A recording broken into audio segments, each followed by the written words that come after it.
तो आज ये है हमारी उर्दू पेडागोजी की क्लास नंबर पार्ट नंबर 9 है। ये पार्ट नंबर 8 तक की वीडियो मैंने अपलोड कर दी है। आई होप आप सभी ने देखा होगा। और एक चीज़ और कि जिनके एडमिट कार्ड आ चुके हैं, जिसे आप प्री एडमिट कार्ड कह रहे हैं, जो आपका फाइनल एडमिट कार्ड है वो आपके एग्ज़ाम डेट से 2 दिन पहले इशू हो जाएगा। तो उसमें कुछ इंपॉर्टेंट डिटेल्स दी है कि आपको एग्ज़ाम सेंटर में कौन कौन सी चीज़ें लेकर जानी है।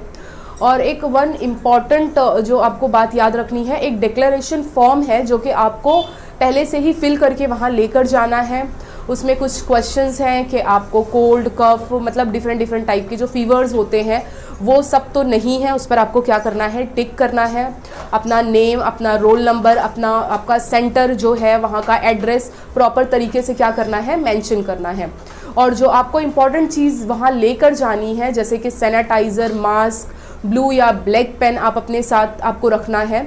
तो प्लीज़ एक बार जो भी आपको इंट्रोडक्शन दिया है, जो भी है वो आपको क्या करना है, पढ़ लेना है। और अपना एडमिट कार्ड का प्रिंट आउट, डिक्लेरेशन फॉर्म का प्रिंट आउट अच्छे से लेकर जाना है। उसके साथ आपको एक फ़ोटो भी कैरी करना है। तो एक क्या, आप 1 से 2 ले लीजिए। एंड आपका आधार कार्ड, आपका पैन कार्ड, कोई एक फ़ोटो प्रूफ होना चाहिए आपके पास। फिर वो आप आधार कार्ड ले लें, आप अपना पैन कार्ड ले लो, वोटर आईडी ले लो, एनीथिंग, कुछ भी चलेगा। बस उसमें आपकी फ़ोटो क्या होनी चाहिए, मेंशन होनी चाहिए। तो चलिए मैं आज का वीडियो आपसे डिस्कस करती हूँ। तो ये जो वीडियो है, यहाँ पर ये वीडियो जो है कुछ वर्ड्स, कुछ टर्म्स लेकर मैंने बनाए हैं जो कि आपको पता होना चाहिए। तो ये टर्म्स इंग्लिश में भी है और इंग्लिश में भी इनको हम यही बोलते हैं और उर्दू में भी कहते हैं। तो चलिए एक बार हम क्यों ना देख लें। तो पहला जो वर्ड है हमारा वो है कोड मिक्सिंग। अब कोड मिक्सिंग का मतलब होता है दोनों ज़बानों का इस्तेमाल एक साथ करना। मसलन वो मुझे सपोर्ट कर रही है। अब देखिए यहाँ मैंने जानबूझ के इसको इंग्लिश में लिखा है, इसको उर्दू में भी आप लिख सकते हैं। सपोर्ट को उर्दू में जैसे लिखते हैं आप वैसे भी लिख सकते हो।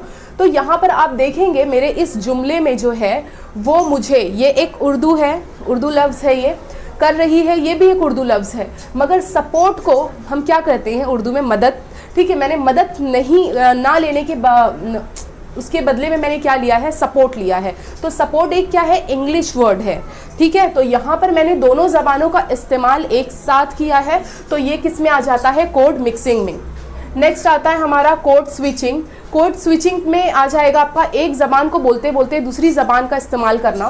फॉर एग्ज़ाम्पल, जैसे कि टीचर जो है क्लास में पढ़ाते वक्त बच्चों को उर्दू में बोलती है बैठ जाओ, और फिर उसी का ट्रांसलेट वो इंग्लिश में करती हैं सिट डाउन। तो ये आपका किस में आ जाता है, कोड स्विचिंग में।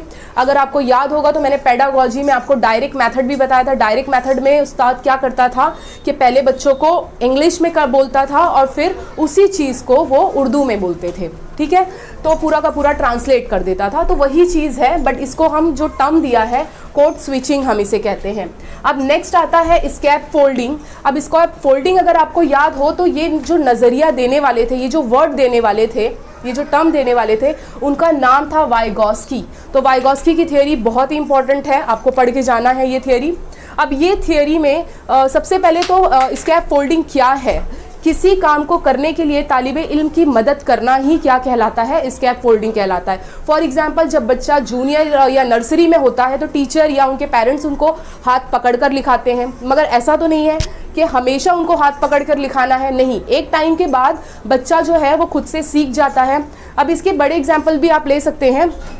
फॉर एग्जाम्पल, इनिशियल स्टेज में साइकिल चलाने के लिए पीछे से आपको कोई सपोर्ट करता है, पकड़ता है। 1 हफ्ते तक पकड़ेगा, फिर उसके बाद क्या करते हैं, हम छोड़ देते हैं और बच्चा क्या करता है, उसे चलाना सीख जाता है। तो ये प्रोसेस को हम क्या कहते हैं, स्कैप फोल्डिंग कहते हैं।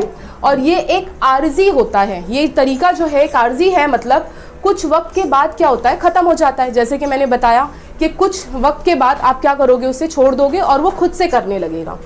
नेक्स्ट आता है रूब्रिक्स। तालिबे इल्मों का अंदाज़ा कद्र करने का ये एक क्या होता है, आला होता है।